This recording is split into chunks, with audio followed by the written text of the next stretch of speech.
Before we ever tried boondocking, I was terrified. My sister and I drove around. We were looking for spots where we can boondock, and we let our imaginations kind of run wild. We had visions of scary guys with axes hiding in the trees ready to kill us. Or a guy with a mask and a chainsaw. That's true. If you are afraid of boondocking, I get it. I was too when we first started. I don't know, you were probably never. Never. Even after we got a lot of experience, things happened that still made my heart race a little bit. Years ago, we were boondocking with another couple, but during the week, they all had to go back down to the valley to go to work. I was working a remote job, so it was my job to stay at camp alone and hold down the fort. We were staying in the forest for 2 weeks. One day, a couple in a side-by-side came in to our campsite and campsites that were near us, and they were driving around really recklessly. And they looked like they were arguing a bunch. That same afternoon, I heard first and then saw a search and rescue helicopter that was flying right over our campsite at the treetop level, and I just knew that something was wrong. I had a gut feeling. I never found out what had happened there, but I really have a suspicion that that search and rescue helicopter was somehow related to those people driving around in the side-by-side. At the time, I was alone at our campsite, and a stranger drove right up to our RV and started asking questions through the door.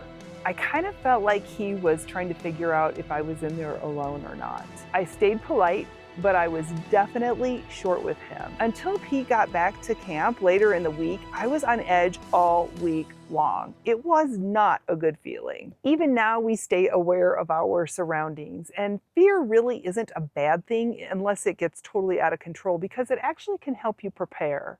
So we want to show you some of the things that we use now so that we feel safe and we are more aware when we're out here boondocking. We use a hitch lock anytime we are disconnected from the trailer, and we make sure that we lock all of our exterior storage bays. It really helps to prevent quick theft. And one of my other fears is when we are not at the campsite and we have the truck gone somewhere. Let's say we go to the lake and we go kayaking or something. I would be horrified if we came back and the trailer was gone, because not only would the trailer be gone, but Max and Izzy would be in the trailer and we would lose them too. And that is just not acceptable. They are worth so much more than our trailer and anything that is inside of it. Well, yeah, we can talk about that. Depends on which day. We also like to take our bikes and lock them up, and anything else that sort of looks inviting to thieves that might be walking or driving by. We like these motion lights because they are powered by solar and they are motion censored, so they will light off anytime there's people or wildlife going by.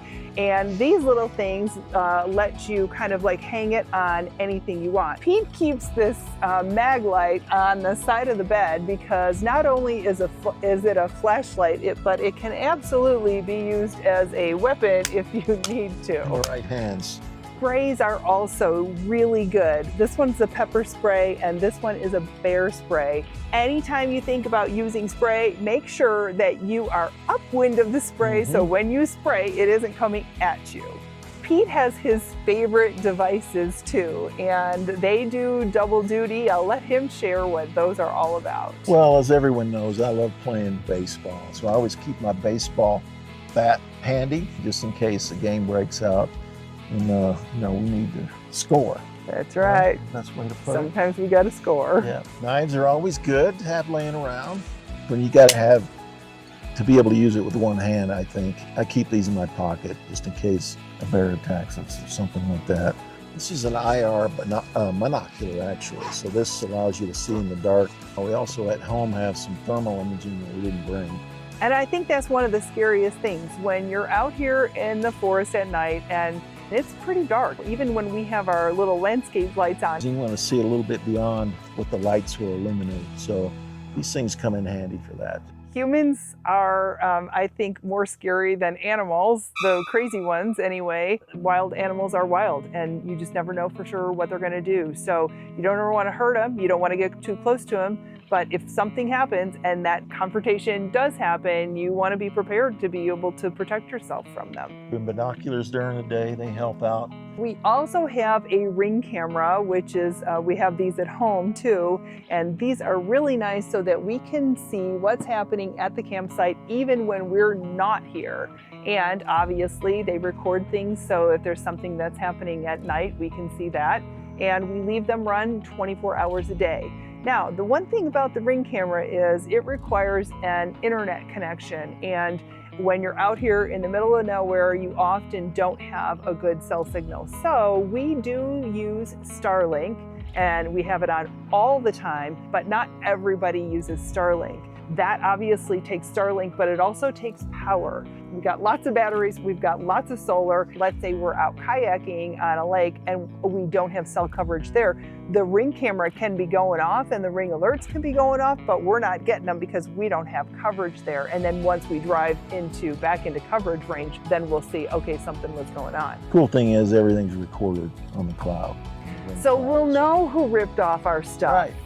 If we are out and about and we don't have cell coverage, that's when we rely on our Garmin Mini InReach. I clip this to my backpack purse. This is our last and only emergency call out. And the cool thing about this is it works off of satellites. So as long as you have a straight shot from this to the sky, this thing works. It requires no internet connection whatsoever. The biggest thing of everything that we talked about is you need to stay ready. Don't get caught off guard. If you are unsure about a location that you pull into, just either stay hooked up and point yourself to the exit. So if you need to do a quick getaway, you can do that. Keep your key fob near you when you're sleeping, because if you think there's something going on outside and you hit that emergency button, you know that beeping horns and flashing lights might just scare off some kind of an intruder. You should also always know your GPS location and tell somebody where you are that isn't with you. I can't emphasize enough that if your gut is telling you that something feels off, listen to it. There is no reason to put yourself in a situation where you're unsafe. We've left campsites and didn't even give it a second thought because we just didn't feel right. When desperate people do desperate things, you want to make sure that you are not a part of that. We were nervous at first, but boondocking has actually become our favorite way to camp, right? Absolutely. We feel free, we feel peaceful, and now we really feel prepared with all the stuff that we have and all of the practices that we go through. We ain't scared. Ain't scared at all. Do you want more tips so that you can go boondocking with confidence?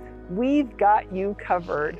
We've got an entire playlist which is all about campsite setups and gear reviews and real world advice from things that we've actually done over the years.